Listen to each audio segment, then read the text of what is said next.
not killing your own children. That's what they say.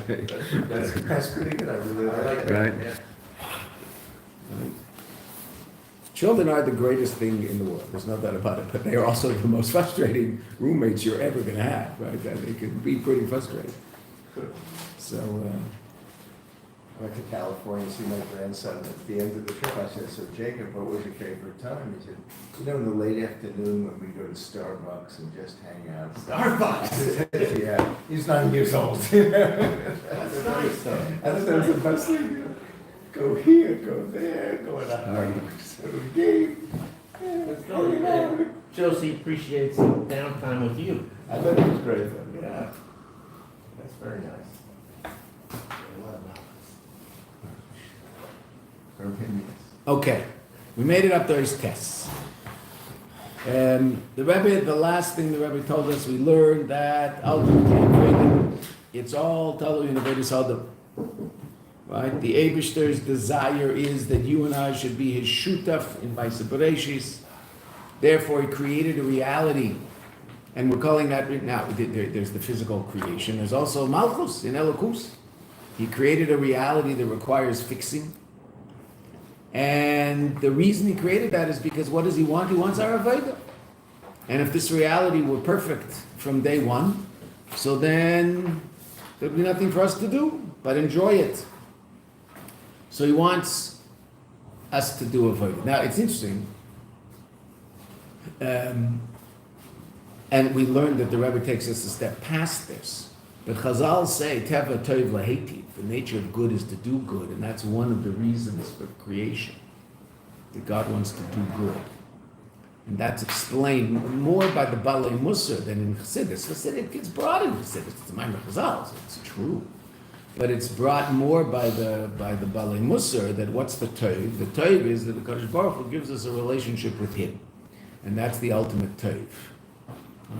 Okay.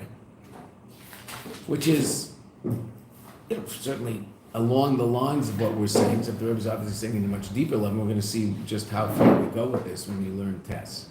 So the last thing we learned was the idea of the world looking the way it looks because the Eibishter wants a Avodah. Now that happens to be very similar to a very famous, I'll read it inside because you're supposed to read things, right? As opposed to, I don't even know we're really talking about psukim as opposed to Maimar Chazal. What, there's no Shabbos in here? Mm-hmm. With weekday. Okay, forget it. I won't read it. You know the Mishnah says that Kadosh Baruch Hu could have created the world with one Maimer, and rather he created the world with 10 Maimers. Why did he create the world with 10 Maimers? To punish the Rishayim and give schar to the Tzaddikim. That's what the Mishnah says. Beginning of one of the second, third, fourth, not fourth. Beginning of one of the Prakim in Pirkei Avos. Right? It might even be the second, which we'll read it this week. Right? That the Kadosh Baruch Hu created the world basara ma'amaros. The Mishnah asks, Ma Talmud Leimer, Yochel Livrois Elim b'Maimer Echad. Right? He could have created it with one Maimer. Why did he create it with 10? Schar v'enish. Now what's schar v'enish? Avodah. Schar v'enish is Avodah. Right? And what's the difference? What's exactly what the Rebbe is saying here? Why did the Eibishter create a world? The world that's created by one ma'amar. What's the difference between that world and the world that's created by 10 ma'amarot? Gilui, revelation. Is the achdus, is the unity of a Kadosh Baruch Hu revealed in the world or not? The ma'amar echad, so then the world is a world of revealed unity, revealed oneness, Hashem echad. If the world's a world of 10 ma'amar, so then the world's a world of differentiation, a world of concealment. Because if there's differentiated reality, so then to a certain degree, by definition, there's concealed reality, because Hashem is taka echad, Hashem echad. So if I see differentiated reality, I'm not seeing unadulterated godliness. Okay, so that's 10. That's why this 10 spheres, where do they live, so to speak? Where are the 10 spheres revealed? In a world called Atzilus, Olam Atzilus, and even though it's a world of godliness, but the word Olam comes from the word Helem, concealment. What does a world do? It conceals God. Atzilus is the Eibishter, so how can he, so to speak, conceal himself? Well, Atzilus is a Kadosh Baruch Hu concealing the unity of him, the absolute unity of him. Now, ultimately, still echad in Atzilus. Chas v'shalom, chas v'shalom, think otherwise. But what you experience in Atzilus is 10 different levels of elokus. So we say teva, nature, and this is brought by the Rebbe Shab and via Daita Moskva. The Rebbe Shab explains it at great length. It's brought all over, but that's where it's explained in the greatest length. It's Shayuchid V'Amuna of Tanya explained at great length. And there the Rebbe explains that what's teva. So the source of teva is Shem Elokim, and the source of the or, the source of godly light is Shem Havaya. Vavaya Hu Elokim. They're really one. They're really both the Eibishter. And so what's teva, so to speak? Teva is this. What's this? Me. What's this? Me. Which is more an expression of my pneumius? Yes. How do you know who I am, what I'm about? Am I in a good mood? I'm not in a good mood? How do you know that's this? That's pneumius. It's called punning for a reason. What's this? Still me. It's just me hiding me. Well, that's nature. Nature is the Eibishter hiding himself. Okay, so that's on a certain level even happening in Atzilus on a certain level, right? Because Atzilus also is a reality of 10. Okay. And what's therefore concealed? The absolute oneness.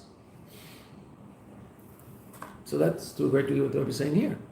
Why didn't the Eibishter create it all b'maimer echad? Absolute gilui. No. Had to be a state of, so to speak, brokenness. Now in Atzilus there's no brokenness. Atzilus is Elam Atikun, even though Atzilus happens after Shviras HaKelim, right? So whatever reality came into being as a result of Shviras HaKelim is fixed in Atzilus, but not the rest of the worlds. So there's an experience of yesh, of separate, independent being, and that allows for avodah, especially down here. Okay. That's what we saw up until test. Al Pizeh, another Rebbe says something quite. It's just pashut astounding. It is, you see, people might say this a lot. I don't know, but it's in this context. This is not hyperbole. It is absolute pshat. This is a complete revolution in the way Chassidus looks at the world. Val Pizeh yesh levar ma'ashekosa b'maimer. Based on this, we can explain that which is written in the Maimer. The bahagiluim shel Maimer in the revelation above. Yesh gimel madregas. Right? This is all review. B'chlalos. 3 levels. Mamale, Sevei, Venetzim, Or. Right? We know that. We've been going through that at length. Mamale kalamim, Sevei kalamim, Va'atzmos ad Ein Sof, Shalamaylim and Mamale b'Sevei, and the essence of Ein Sof, the light of Ein Sof, which is beyond Mamale and Sevei. Is that in any way, shape, or form not clear? We've learned that. We understand that. What it looks like, I haven't got a clue. But that there are 3 such levels of reality to say there. Right? Just like there's basically in you, there's 3 levels of you also. There's conscious you, super conscious you, and essential you, which is beyond both. Just you, which contains within it on a certain level conscious and and super conscious you. It's all one big bundle. Now that essential you obviously would be on the level of neshama. Ubegimel madregas elu. Now the Rebbe says something very, very fascinating about our avodah. These 3 levels of godly reality correspond to 3 different levels of avos Hashem. Elim gimel ha'avos. They are the 3 levels of love. Sheba pasuk, in a pasuk which you might recognize. V'ahavta b'chol levavcha u'b'chol nafshecha u'b'chol me'odecha. Now obviously there's a few words left out of the pasuk, right? But there's 3 different levels of love in that pasuk. V'ahavta is Hashem l'kacha b'chol levavcha. And what does b'chol levavcha mean? Rashi and Chumash. You say this every day. You have to know what Rashi says it means. I'm sorry for picking on you. But if I pick on you, you'll remember. If I don't pick on you, you'll also probably remember. No? What's b'chol levavcha? B'shnei yitzrecha. With both your yitzers, with both your laves. Why are there 2 bases in the word levav? It should be b'chol libcha, lave. Love God with all your heart. Why does it say heart? Basically, 2 hearts, 2 bases. Oh, your nefesh elokis and your nefesh bahamis. Rashi's language, Rashi doesn't use that language of nefesh elokis and nefesh bahamis. That's the language of Chassidus. Rashi uses the language of Yetzer. Yetzer Tov, Yetzer Hara. Right? So Rashi says, it's a medrash, it's a free. B'shnei yitzrecha, both your Yetzers. So what's the ahavta as Hashem Elokecha b'chol levavcha? To get your nefesh bahamis, to love God. My Nefesh Elokis loves God. That's not a problem. Right? Nefesh Abamis. Get my Nefesh Abamis to love God. Right? My Nefesh Elokis loves God naturally, like your Nefesh Abamis loves the taste of chocolate naturally. That wasn't a voida. You don't have to sit down and be misboinen before you eat a chocolate bar that this is going to taste good and I should enjoy it. It just tastes good and you enjoy it if you like chocolate, obviously, but most people do. Right? Okay. Chocolate pudding. Chocolate pudding, most people find that taste enjoyable and pleasant. Okay, why? It's not a void. It's just that's the nature of the Nefesh Abamis. Why? I don't know. Who cares? That's the way most of us are.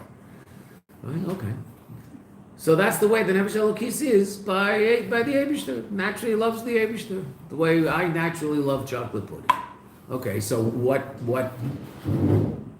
can I do through serious avodah? I can come through contemplation, etc., come to a point where my Nefesh Abamis also loves God, meaning where conscious me loves God.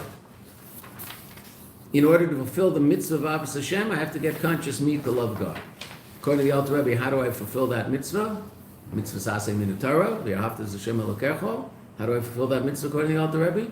At least, the most basic fulfillment of the mitzvah is, at least I have to come to the intellectual understanding that God is worthy of my love, even if I don't actually love Him. It hasn't come down into an emotional feeling yet. But at least I understand He's worthy of my love. But I might still love other things more, like myself.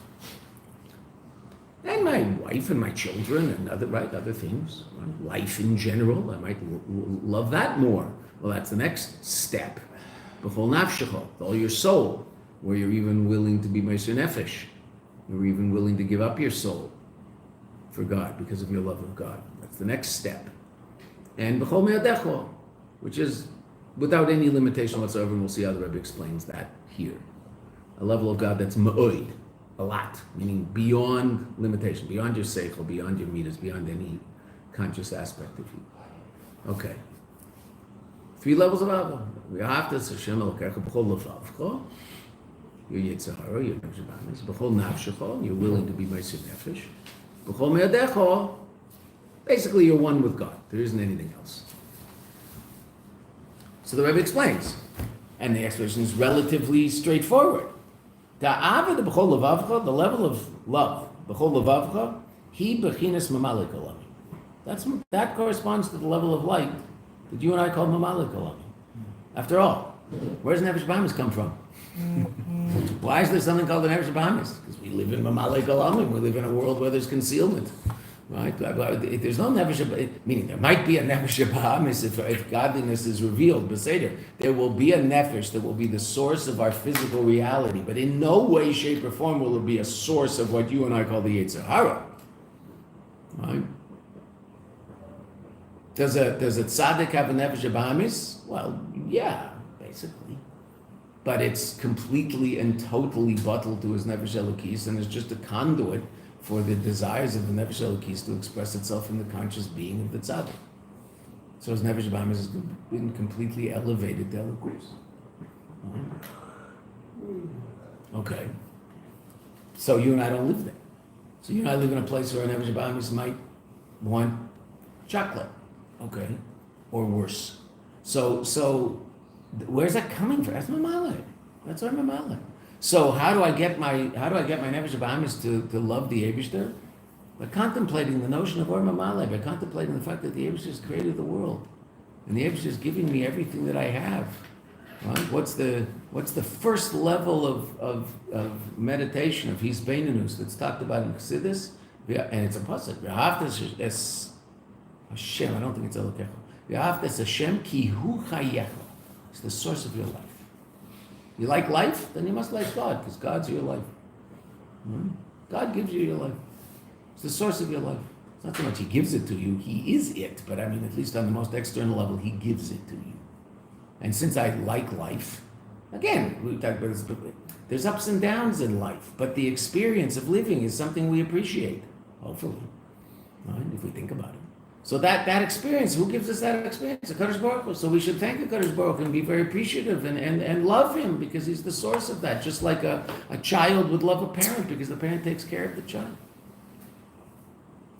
The most basic foundation of the mitzvah of Kivud Aveim. Take care of me. Most loved. I did obviously much deeper expressions of Kivud Avim, but the most basic expression of Kivud Avim is that he took care of me and might even continue to take care of me. Fine, okay. Right? Therefore, interesting enough, what's the expression of Kivud Avim? Take care of them. How are you making the mitzvah of Kivud Av? Bring him a cup of tea. Whose tea? His tea. You have to bring him your tea. You bring him his tea. Right? That's a mitzvah same in the Torah, like putting on tefillin. You're sitting in the room, you say, Dad, you thirsty? Yeah. Okay, what would you like? Diet Coke. Oh, come on, Dad. No, so, don't get into that with him, right? My father, no Diet Coke.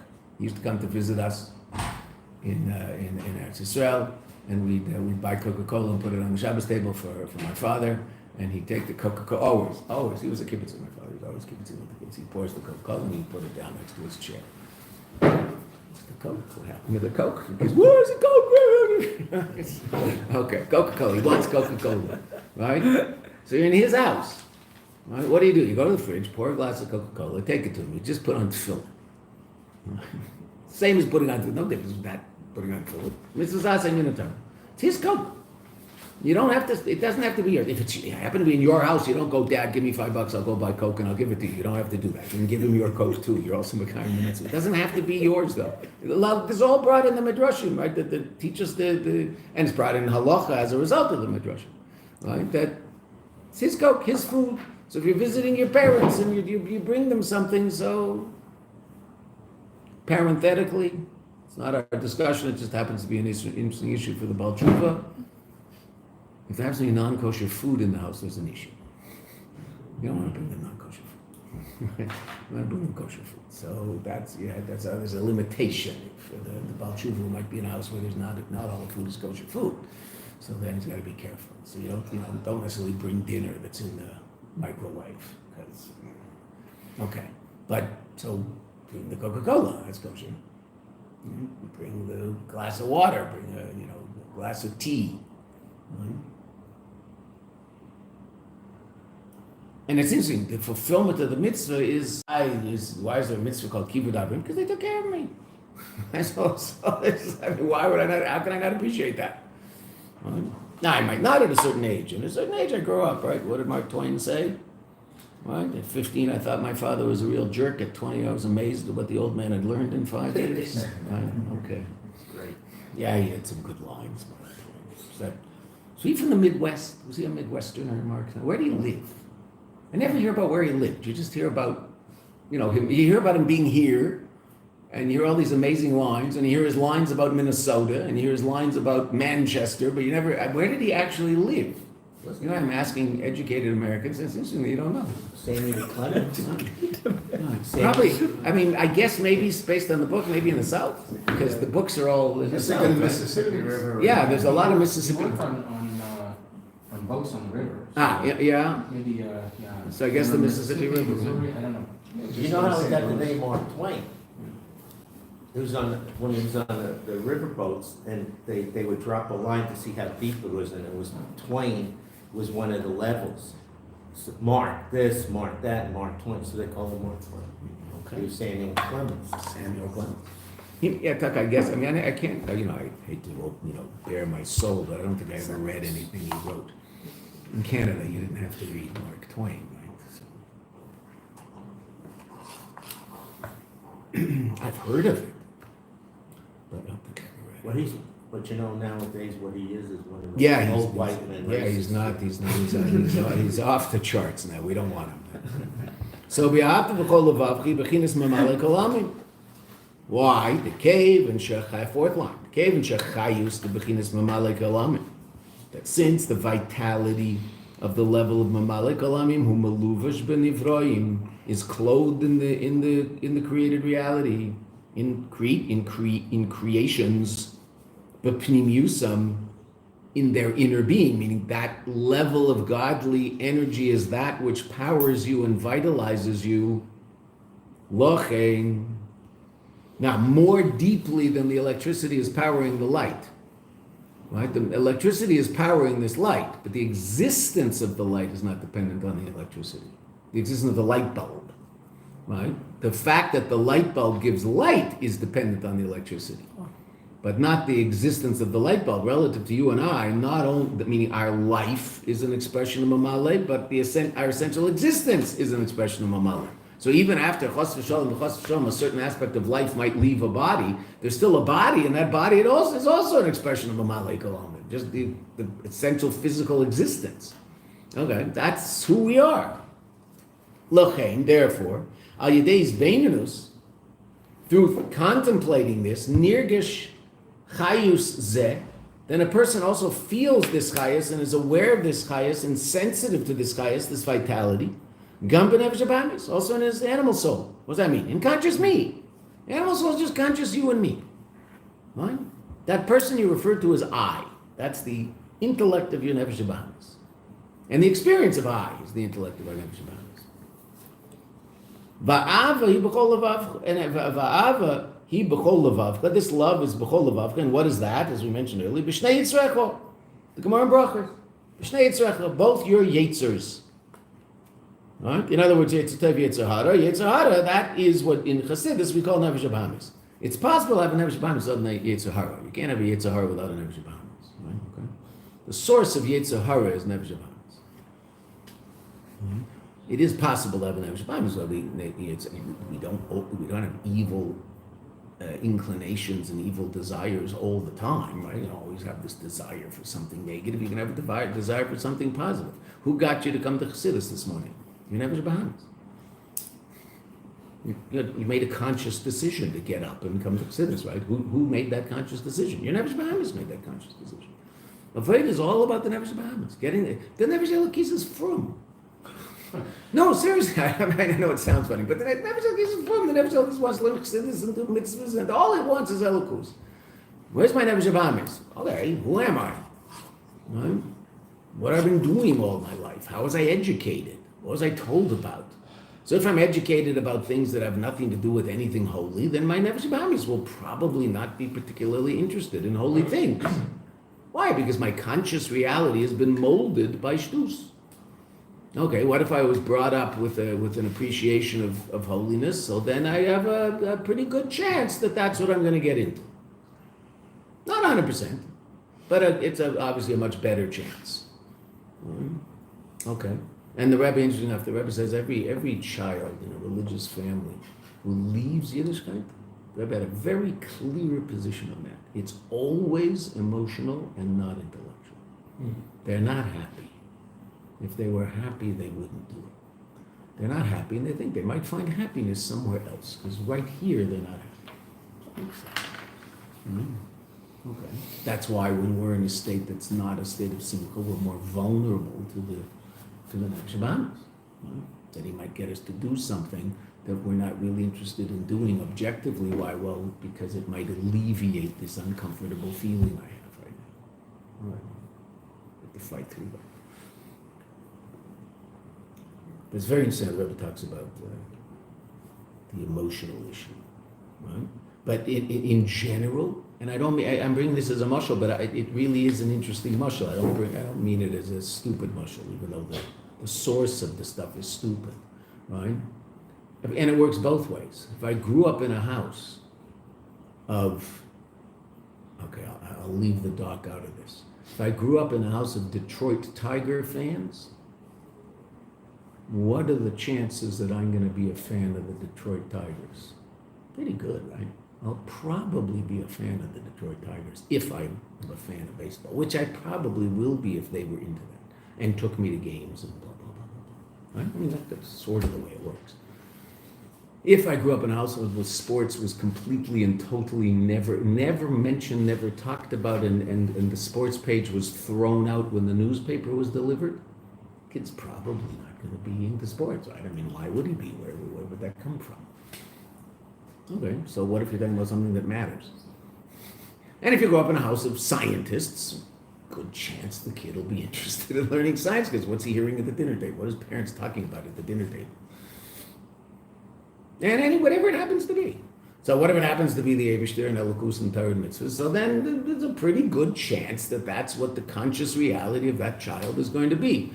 Guaranteed? No, that's exactly what the Rebbe was teaching us in this mimer. Nothing's guaranteed because Eilam Hazeh is a pretty rough place. And it's still going to be avoided for that kid who was brought up with all the advantages that he was brought up with. 100%. And that's b'chol lavav. Ha'avad b'chol nafshecha. What's that? He b'bechinas seviv kalam. I just wanted to have a friend. He's a fantastic writer and really appreciates good writing. So I asked him years ago, when we were much younger, and still had kids at home, with exactly the same age, and brought up kids together. He wrote the California Chumash, right? If you've ever read that, right? What they call the Rebbe's Chumash. He's a fantastic writer. So I asked him if he'd ever read Harry Potter, because I know he likes a good read. He used to read commentary in the bathroom because because it's well written. He likes well written English, and it's hard to find. There aren't very many people who write English properly, and it's frustrating if you believe in using language well, and he does. So he said, no, I'm waiting for my kids to grow up. When my kids leave the house, I'll buy it because I've heard it's a very, very good read. I've heard that the writing is fantastic. I'd like to see how she wrote. When my kids have left the house, I'm not interested in my kids having that in the house. Now, he probably forgot about it. His kids have all left the house. I assume he hasn't, right? Because but that struck me. I mean, he obviously must have said this to me 20 years ago because, first of all, that's when it was around, and second of all, that's when his kids were around. His youngest is 25, so his kids haven't really been around the house for quite a while. And the youngest are all boys, so they leave the house even earlier in Yeshiva. But that was really a fascinating thing to say. I'm not interested in my children having that around the house. Right? But he was interested. He did want the English of it. He writes English for a living. That's what he does. He translates things into English, and his English is fantastic. And he really does appreciate people who write things well. And there's no doubt about it that those books are written extremely well. She wrote well. Oh, he would appreciate that. There's all sorts of idiocy in it, but the writing it's nice to read someone express themselves properly in a language. Probably French books also are interesting. Just don't know French. Okay. Rabbi Fink, who used to teach here and knew about 20, 30, 40 languages, he used to teach himself languages all the time. So I once asked him, what language are you working on? He said, I'm not working on learning a new language. I'm reading Borges in Spanish. I said, you're kidding. He said, I'm reading Borges. It's fantastic. He is something else. Wow. That's what he'd read on the bus. He'd read Spanish literature. But at that point, he was reading Borges. Right? And he said, it's fantastic. He's something else, this guy. He just appreciated it. First of all, he has very interesting ideas also, but he could read it in the original, and he appreciated the beauty of how he expressed himself. Okay? There's definitely something to that. There's no question. Do I have to be there? I don't have to be there. But is there something there? There's something there. Does a person have to appreciate the beauty of art? No. Is there such a thing? Yes. There's no question there is such a thing. Right? Okay. So the Rebbe once used art as a mushal. Someone asked the Rebbe, an amazing mushal, the Rebbe said. The Rebbe once asked the Rebbe if they should read Martin Buber. Read anything Martin Buber wrote. And that ilk of, so-called Jewish philosophers, the non-religious Europeans who wrote Jewish philosophy in those years, right? Early 20th century. So the Rebbe said, reading Martin Buber is like looking at a print of a painting. It's not the real thing. Wow. But if it will make you seek out the real thing so you can see it, then it's worth it. If not, it's a waste of time. That is amazing mushroom. You see a print of the Mona Lisa, you go, I have to see that. That's like unbelievable. I can't believe that. Okay, so then you fly to France. To go, okay, so it was worth seeing the print. If seeing the Mona Lisa is worth anything in life. I don't know. I do remember once, I must admit that flew overnight from Vancouver to London in 1975 and was meeting my cousin at some time in the afternoon. We landed early in the morning. I had all day to keep myself awake. So I went downtown London, and I'd never been there before, and saw everything within a half an hour. I'd seen every building that I grew up hearing about, because it's all right there. And I'm just going, oh, this is like unbelievable. You know, there's Buckingham Palace, and there's the bridge, and there, and wow, like, I'm a Canadian, right? We all grew up with this stuff. I waved the Union Jack at the Queen when I was in grade 1 when she drove by, right? So then I went to the British Art Museum, and they had borrowed 3 Van Goghs from Amsterdam, and they had them on the wall. It was unbelievable. I sat on a chair. I must have looked at Field at Arles for an hour. You could walk into the field. I never saw anything like it. I've never ever appreciated what it meant to do that. And I just sat there like, wow. I didn't have any background in it. My mother learned fine art, so she always wanted, what she took in college. That she always wanted us to appreciate. She says to me over and over, 20 times every conversation we have, not every, but many conversations on the phone. If I get her started, she'll tell me 5 times because she forgot that she told me already 4 times. She'll tell me about her favorite city in the world is Florence. Florence.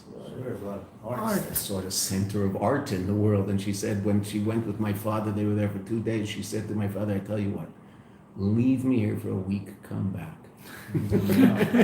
She always tells me that. They were inseparable, the 2 of them. Right? Leave me here for a week, come back. So my father said, okay, I'll stay too. And they stayed for like an extra few days. She just walked away. Okay. So there's what to appreciate. There's no question about it. Okay. But that's all mamala. That's all mamala. Va'avad b'chol nafshecha, what's that? He bebechinas seviv kol amim. You understand the transcendent, lofty aspects of godly reality. The cave and sha'ar seviv u'lamayla mislav shuz ba'ilames. That since our seviv is beyond being clothed in the worlds, it's infinite reality. If you encounter infinite reality, what do you want to do? You want to be consumed by it. You want to elevate yourself to that place. Ooh, that's so inviting, that's so beautiful, that's so amazing. Lochein al yedei shenirgesh b'y hafla, since it's felt in him, he's sensitive to the wonder of our Ein Sof, Seviv, the wonder of transcendent, infinite reality. Avasa el Havaya, then his love for Kadosh Baruch Hu, he ba'ofen is in a way of Mesiras Nefesh. What does that mean? Keep reading. The Rebbe will explain. Behold, there's going to be a higher level of Mesiras Nefesh, but this is the first level of Mesiras Nefesh. Giving up his soul. Bechol nafshecha. You're willing to give up your soul. Afilu, what does Rashi say on Chumash? Afilu naitil es nafshecha. That's what Rashi says. The pshat is, even if he takes your soul. What does that mean in this context? He contemplates the wonder of infinite godly reality. He wants to go out of his existence to be enveloped by godly reality. That's saving. To appreciate the grandeur of Elokus, and therefore want to leave this world. Now that's a positive love. I have to temper that love with my appreciation of the fact that the Eibishter wants me down here. Okay, so Nadav and Avihu weren't able to do that. But their Ava was pretty real Ava. And Moshe calls them Kadeshim in the Torah. They made a terrible mistake, but they're called Kadeshim. The Kroivai Akadesh, and the ones close to me, I will be sanctified. And Moshe says to Aaron that I thought that was going to be you and I, it's them. It's your sons. Okay, wow. So that's save it. So then, Va'avazu, this level of love, Yirak b'nefesh elokis. It's only the nefesh elokis. Nefesh Bahamis loves life. So isn't going to get to a place where it wants to go beyond. It might allow itself to be a conduit for this level of love to be revealed. So the person down here in Elam Hazah will be Meisur Nefesh. But the source of that love it's not resonating in the Nefesh Bahamis. The Nefesh Bahamis won't get in the way, but it hasn't reached that level. The Nefesh Elokis, its love for the Eibishter is so powerful that the Nefesh Bahamis doesn't stop it from transcending this reality. Okay, but that's still limited because that's still, I want to go there because it's so beautiful. Right? As the Rebbe just described. There's a third level. Well, I'm sorry, the Rebbe's going to continue that, then we'll get the third level. In 2 lines. Ki asoga, this comprehension, ba'ofen da'akara v'hargosha. Hakara means to recognize something. Hargosha means to be sensitive to it, feel it. Sha'az dafka, mevia asoga la'avo. When it is that I truly am sensitive to this and feel this and recognize the beauty of this, that specifically is when this brings to love, not when it's some sort of dry, distant, intellectual appreciation. Ba'aflo, in this wonder, the Ur Ein Sof, that level of love, can only be in the Nefesh Elokis. Why? Sheshorsha hu v'shem havaya. Sovet. The source of Nefesh Elokis is Sovet. Infinite godly reality. What's the source of the goof? So mitzat the Nefesh Ba'am is the Nefesh Ba'am is a function of our Mamaleh. So therefore, the highest level of love that the Nefesh Ba'am is going to appreciate or experience better than appreciate. Because there's a level in which the Nefesh Ba'am is conscious. I mean, you and I are doing this right now. Conscious you and I can appreciate the level of B'chol Nafshecha. We just learned it and can appreciate it. I can't experience it. Mitzad my Nefesh Bahamis. I can only experience it mitzad my Nefesh Elokis. It means I have to move my Nefesh Bahamis out of the way. Why? Because my Nefesh Bahamis is Mamale. That's what it is. Where's my Nefesh Elokis? Nefesh Elokis, what's its source? Shem Havaya. Transcendence. What's Shem Havaya? The source of the light. What is light? Intrinsically unlimited or infinite.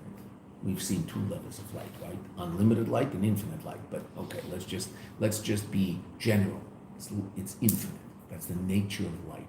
Can light be processed so that it can express itself in finitude through its being clothed in a kli? Yes, it can. And that level of light is called mamala. But the light the light itself is not limited in that way, isn't finite. Okay, so the contemplation of that level of godly reality and the wonder of that brings the person to want to transcend physical reality. And that's the love of Kol Nafshecha. That's the love that only the Nefesh Elokis can truly experience. Nefesh Bahamis can appreciate it, but that's appreciating something doesn't mean that it's not relevant to me in any way, shape, or form. Very often when you hear a story about a chassid or a rebbe, so very often people will say, well, yeah, but I'm not Rav Mendel. Why not? The story's not about you. The story's about Rav Mendel, right? I understand that. Right? But what's our job when we hear a story about a chassid who blows us away with his chassidishkeit? To appreciate it. I'm not holding there. But can I appreciate that exists? Some people can't. And they're really stuck. Right? Then you're really stuck. I think most of us can. We go, wow, I'm so not there. But that's like, wow, that's so amazing that he is there. How did he get there? Now, the fact that he can get there means theoretically I can also get there because he's not a rebbe, he's a chassid. Long story, but I'll make it very, very short. Once the Abba Pliskin went to the Rebbe Chassidus. He went with Reb Mendel, but Reb Mendel waited outside because it was Abba Pliskin's Chassidus. He went in. One of the things that the Rebbe asked him was to make a fervent in a particular place. He asked the Rebbe in Yechidus, how do you fervent? You got to be smart. You're sitting with the Rebbe and he tells you to fervent. So ask, how do you fervent? Don't pretend you know. Even if you think you do know, you don't know. The Rebbe knows. Let him tell you. So the Rebbe said, say over a story about Chassidim and then Chazar or Sikha or a Maimer. That's what the Rebbe told him to do. So he came out, met Reb Mendel. Obviously, there were lots of things that happened in the Yechidus that he was not going to tell Reb Mendel. It was private stuff. But this part was not private in any way, shape, or form. So he told Mendel that the Rebbe told me to go for bring. It was somewhere in Brooklyn. Go for bring something. Oh. So I asked the Rebbe how to for bring. Man, the Abba Pliskin said, Mendel's face lit up. Ooh, good. It's like, wow, how did you think of that? Good job. So he said, so no? Was hat gesagt? Like, what did the Rebbe say? So he said what the Rebbe said. First, tell the story. They took these are two Russians, right? They took a bottle of Smirnoffs, put it on the table, finished it off, and verbringed about that. Not finishing off a bottle of Smirnoffs for the two of them is like you and I drinking water, right? So don't worry about it. They verbringed all night about that nekuda in the Yeshiva. And what did the Rebbe mean? And their conclusion was as follows. I assume it's right, but this is what the Rebbe meant. Who knows? This is what they said. They came to this conclusion. Why the order was what interested them. That two things. The Rebbe said a story, then a sikha. First the story, then the sikha. And the Rebbe didn't say Chassidus Shemaisi. He said a story about Chassidim. So their take on it was as follows. First the story. And the story can't be about Rebbeim, because a Chassidus story could be about Rebbeim. No, it has to be about Chassidim. Why? Because when you say the Sikha, someone's going to say, how can I possibly reach such a level? Well, you say, well, you heard the story I just told you. That was a Chassid, just you and me, doing what this Sikha says. So, whereas if you told the story about a Rebbe, what can someone say? Well, that's the Rebbe. I can't do that. And then rightfully so. You tell me a story about the Rebbe. Okay, the Seder. Good. I'm amazed. It's incredible. It's great. We smile. We love it. But that's not... I can only appreciate the haflaw of it, the wonder of it. It can't have any connection whatsoever to my Nefesh Bahamis Mitzad Maya Veda. Because it's the Rebbe. It's not me. The Rebbe does things that we can't do. Okay, why don't you tell me a story about Rav Mendel? Why, okay. Why is Rav Mendel any different than you and I? He grew up in a slightly different way. But, okay. And that's why you tell the story first. Because if you say the Sikha, people say, well, I can't, that's an amazing idea, but I can't live up to that. And then you say, well, I just heard a story. That's what their take on it was. Okay. And so to a great degree, that's the whole nafshako. To appreciate something beyond. Now, I also have to realize that there might be certain things beyond that I can get to. What's that? That's the third level. Oh, because in Sovev, so there's a me, so to speak, and there's a Sovev, so to speak, and I desire to go there. Now, we know that it's there. That's what we've been learning about Sovev. It's so to speak, not here. It is here, but it can't be revealed here. It's the nature of Sovev. And we saw that as the limitation of saving. Naga baitzimsim. That's what he told us. Okay. Atzma said ain't safe. It's here. It's not limited to any way, shape, or form. Oh, so what's that? That's the difference. We're going to see it inside, because Rebbe's going to explain. That's the difference between the whole nafshika. The whole nafshika is I want elokus. I want to transcend where I am and get over there. Rabbi Akiva's Mesiras Nefesh. My whole life I waited for this. What's B'chol Me'adecho? There's no you there. There's no desire to connect to the Eibishter. There's a revelation of the fact that your essential existence is the Eibishter. There's no me and him. It's just him. That's the level of Mesiras Nefesh that comes from Etzem and Neshama, from the essence of the soul. That's the level of what's called in Chassidus a zoiv v'nitandrish. This is the way it is, and there is no other way. It's not that I want to connect to God through Mesiras Nefesh. There's no... That would, in terms of a person, I'm sorry for the gory mushal, but okay. The whole nafshaka would be the person, I'll let you do the mitzvah if I can cut off your arm. Okay. I want to be connected to God. I'll let you do the mitzvah if you let me cut off your head. There's no... No, it's really the other way around. It's doing the Aveira. So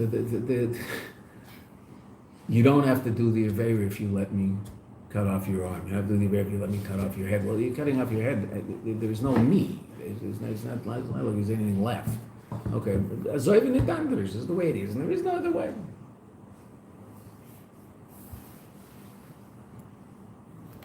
That's B'chol Me'adecho. He ba'atzma soreintzav shelamay legam yisayim. Ki amiti sabli gvul. True unlimited reality, as we've been seeing in this mimer throughout. Hu ba'atzma soreintzav. Mashenkein or seviv. That's not the case of seviv. Yesh bei ezet siur v'hagbala. It has a certain description and limitation. It's infinite. That's what it is. Okay, I can't describe it in terms of what it is, but I can describe it in terms of what it isn't. It's not finite. Can't say that about Atzmus. There is no siur, there is no description, there is no limitation. It's just godly reality. Therefore, the Ava that comes from this level, without any limitation whatsoever. So again, how's that explained by teachers of this mimer? What does that mean? That mean was it there? And it's all over Chassidus. What's the difference between those two levels? Again, what we just said. The level of B'chol Nafshecha is I love the Eibishter and I want to transcend and get to that place. Not in a negative way, in a positive way, a beautiful way. B'chol Me'odecha, there isn't anything but that place. That's all there is. It's not I want to go there. There is here. That's what there is. Ain't I no other. It's all him. Is that the difference between what you might, not to take away from, of course, Rabbi Akiva, but the difference between Rabbi that Akiva and the Frierdiker Rebbe? Okay, Rabbi Kiva and Avram Avinu. It's usually how it's brought in Chassidus. The difference between Mesiras Nefesh, Rabbi Kiva and Avram Avinu. Rabbi Kiva said, I've been waiting for this. Avram Avinu was Mesiras Nefesh if the Eibishter asked. There was no need to be Mesiras Nefesh. It wouldn't be Mesiras Nefesh. Do whatever the Eibishter wants right now. Wants me to daven shachris? I'll daven shachris. Wants me to sacrifice my son? I'll sacrifice my son. What's the difference? Oh, I can't wait until the Eibishter asks me to sacrifice my son. There's a difference between those two. And Avram Avinu is a higher level. So in order not to get in trouble by comparing the Frierdiker Rebbe to Rabbi Akiva, we'll compare him to Avram Avinu. We'll stay out of trouble. We'll be more politically correct that way. But you know what I know exactly what you mean. Absolutely, 100%. Now the Rebbe opens up the next step. And after he has explained the Frierdiker Rebbe, the Rebbe Rashab, right? This is Al Pi Yesh Levar Mashikosav Maimer. The beginning of this, what the Rebbe Rashab says in the Maimer Taf Reish Samach, right? Much of it, almost everything the Rebbe's been telling us in this part of the Maimer is based on that Maimer, Tefillah L'Moshe of the Rebbe Rashab. Right? So the Rebbe says,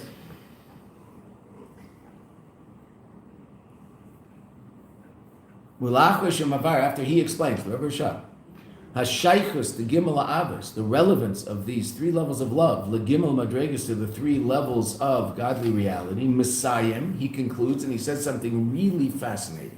And the Rebbe is going to take up this point.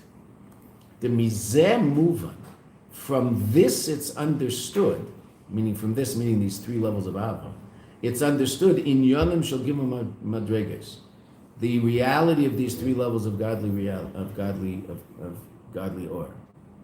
The mamale hu mislavesh beilumins, that mamale is clothed in the world.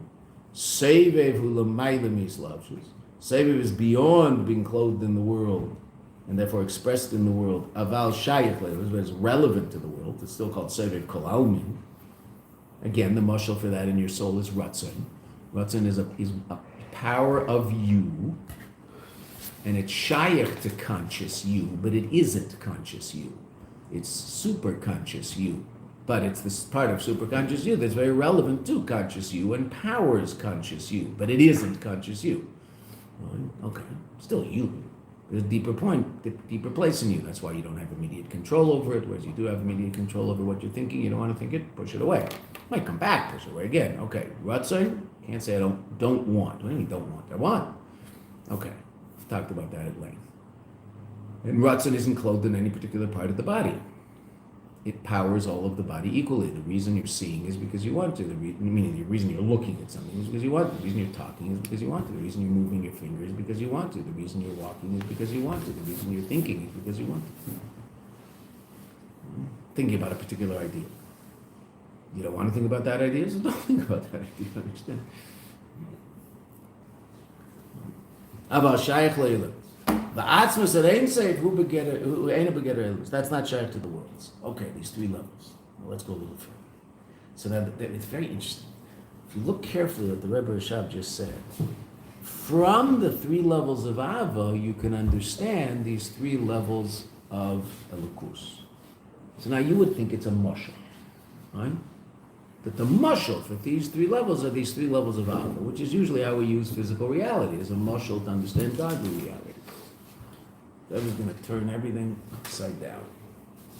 But tzarich lahavin, the Rebbe says, dilach ura at first glance, habir b'shaychus the gimel ha'avos, the gimel ha'madregas, the explanation of the relevance of these three different levels of love to these three different levels of godly light, who la'acharei, after havanas inyanim the gimel ha'madregas, after I've understood the whole matter of the three levels of light. Keep reading, then we'll come back to that. I'm sorry, stop. Generally, what do? We understand Elokus, and then we bring it down into a Veda. And then we talk about how that expresses itself in our everyday life. Right? That's generally how Chassidus works. Meaning most Maimarim will have a little bit of Haskalah and a little bit of a Veda. They'll have some Haskalah, what's that? Describing godly reality. And then that godly reality will be brought down into everyday life, and that's called a Veda, what you and I do. And there's two different types of Maimarim. Some Maimarim focus on the Aveda, and some Maimarim focus on the Scholar. But most Maimarim have a little bit of both. Okay? Here the Rebbe says something really interesting. The way to understand the three levels of Elokus is by understanding Ava. From the order of the things that the Rebbe Shab says, Bahamaimer, Mashma, it seems to indicate the Inyan Zeh, this level of Gimel Madreges, Shegimel Madreges Elohim Gimel Avos, they are the three levels of love. They correspond to each other. Meisif Biur, this increases my understanding of the Gimel Madreges, of the three levels of godly light. Usually we'll say, I'll explain an idea in Elokus, and that will help you understand your Aveda more. Right? That's how it usually works. The Rebbe Shab seems to be indicating, the Rebbe says, by reading the words very, very carefully. The Rebbe Shab does not say this explicitly, the Rebbe is going to say it explicitly. The Rebbe Shab seems to be saying that by understanding the three different levels of Ava, that'll give me a greater appreciation, a greater understanding of the three levels of godly light. Right? Usually I start with the three levels of godly light and I say, and that explains what you and I do. The Rebbe Shab seems to be saying, by understanding these three levels of Ava, you'll have a greater, that's, he says, Meisif Biur, that increases your understanding increases the explanation of the Gimel level, the three levels of light. That might just be a mashal, which helps me understand something. Okay, let's see what the Rebbe says. Now the Rebbe uses these magic words. We're going to go a little further and then we'll stop. Yesh lemer mihabiyurim b'zeh. One could say amongst the explanations of this. Now, I have not seen everything the Rebbe ever wrote or said. But I have never seen a footnote when the Rebbe uses those words. In other words, there's nowhere to go except here. Yesh lemer mi'abirim b'zeh. One could say amongst the explanations of that is as follows. Now, first of all, that seems to indicate there are other explanations amongst the explanations. And that is also telling us, and this is when you sort of put on your seatbelt, that this explanation you will not find anywhere else. There's no footnote. It's interesting because there is a mimer. Well, let's see it first. We'll talk about that Sunday. The hatam al zeh, the reason. Oh, is this an off Shabbos? Yeah. Oh, fair.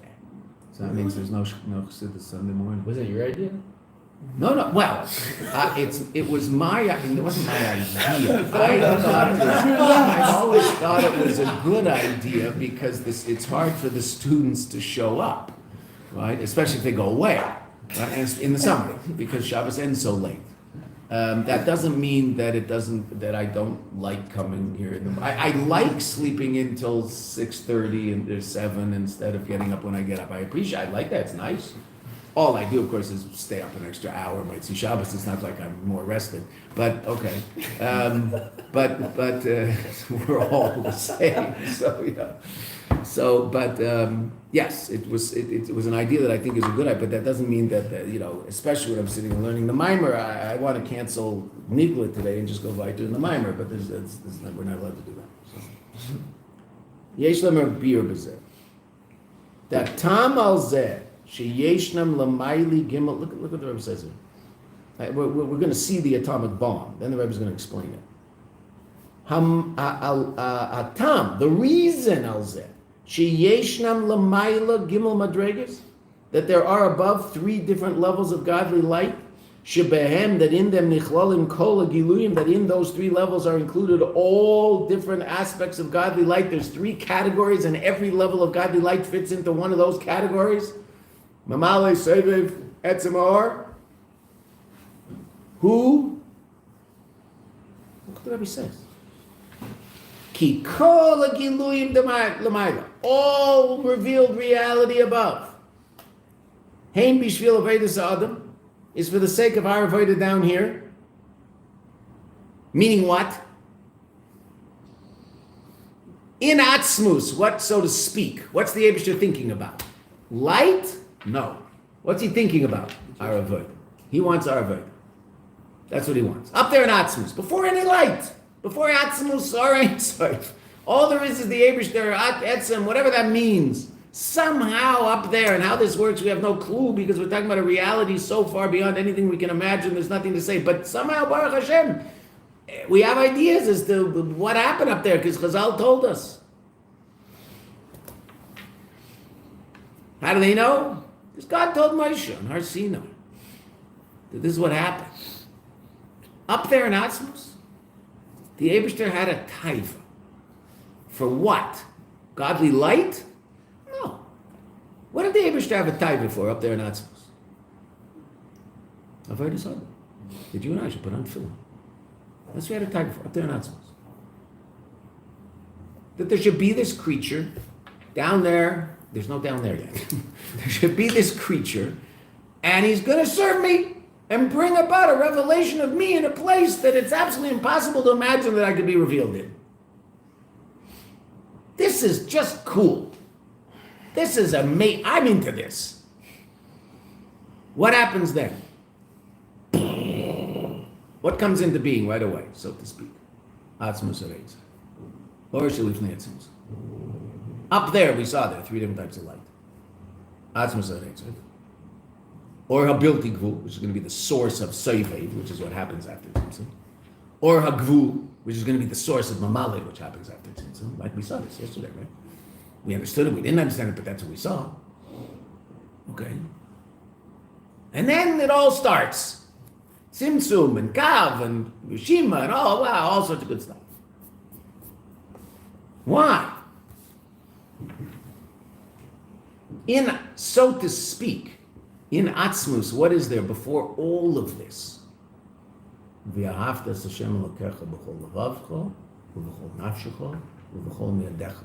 going to be 3 different levels of our Avodah. Therefore, what did God bring into being?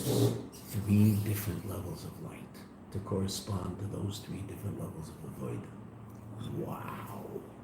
You and I thought there's 3 different levels of Avodah because there's 3 different levels of light. No, the Rebbe says, and this is Pashut revolutionary. No, there's 3 different levels of light because there's 3 different levels of Avodah, because what really is the only thing that exists? Avodas Adam, that's all the Eibishter wants. Up there in Atzmos, what's the source of all of it? Avodah. And what's Ava? The ultimate Avodah. So to speak, this is what the Rebbe says. What's the source of the fact that there's an etzem and or that we're going to say 6 different levels, really, but we know it's really 3.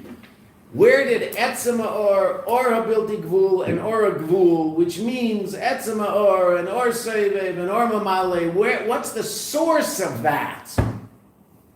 In Atzmus, there's a desire for V'ahavta savai lokecha b'chol levavcho b'chol nafshecho b'chol meodecho. My goodness gracious me. Rabbi just took the whole world and turned it upside down. Every minor Chassidus you've ever learned is explained that relative to any Aveda that we do, that we do what we do because godly reality looks like that. And we, so to speak, respond to that by virtue of God told us to do what we do because it's connected to that. From our vantage point, that's true. What's the Rebbe saying here? No. All of that godly reality looks like it looks because we do what we do. Because the Aveda that God wants from us is ABC, so therefore ABC exists in godly reality. That is Pashut. Unbelievable.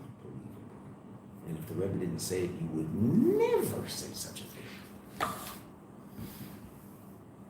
Let's just see it inside. There's a period about last night. I'm sorry it's late. It's always late.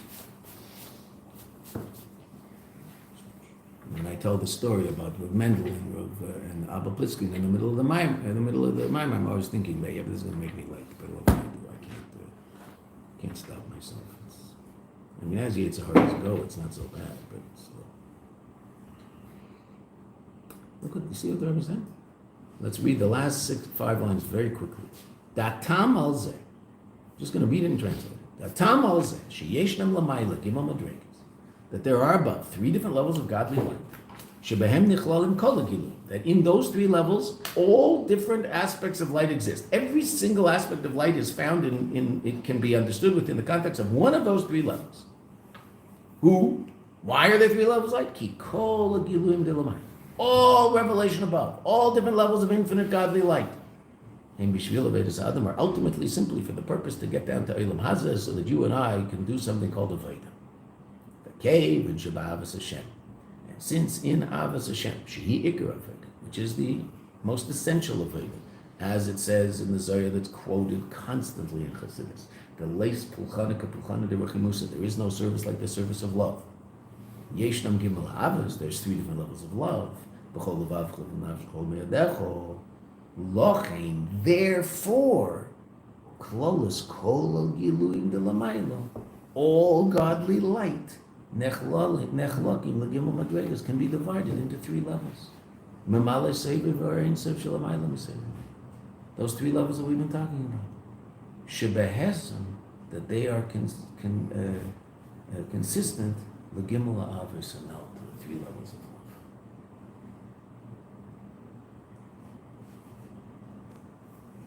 You can learn Chassidus for 30 years and know it inside out, and you will never encounter that idea.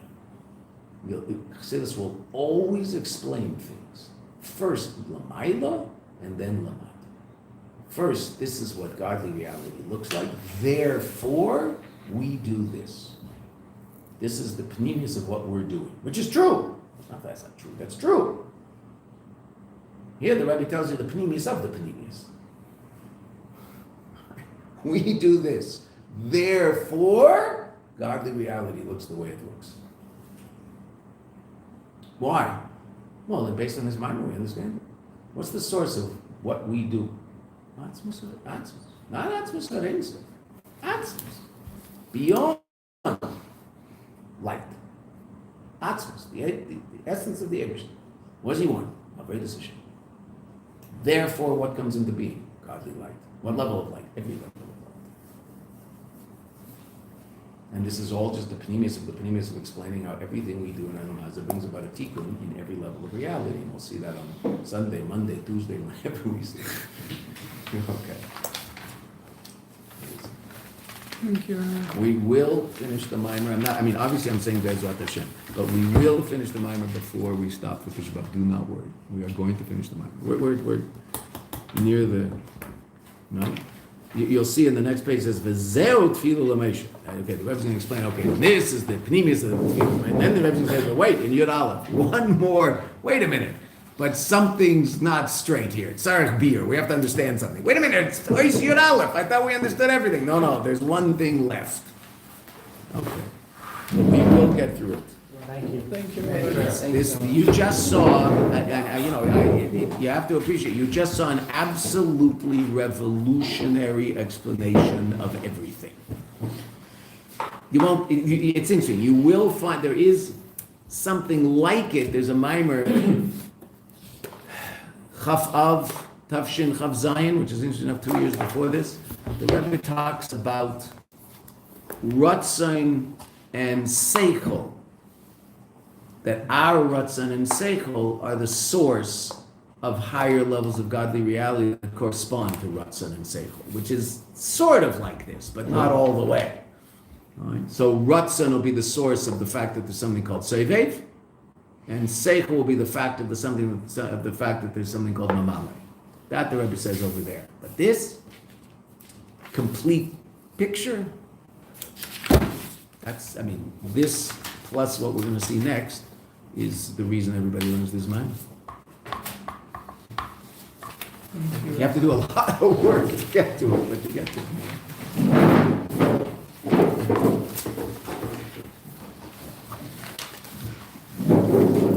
My watch fell this morning as I was taking my keys out of my pocket to lock the door. And you know how you drop things all the time, and every now and then when you drop it, you go, I just think that wasn't a good drop.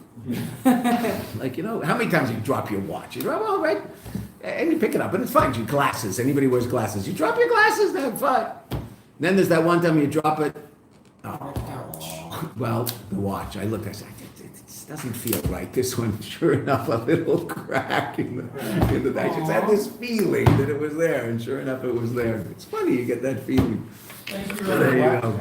Good watch. No, a $25 Casio, but I've had it for 20 years, and I just keep changing the leather band. And you know what's really funny about this watch? That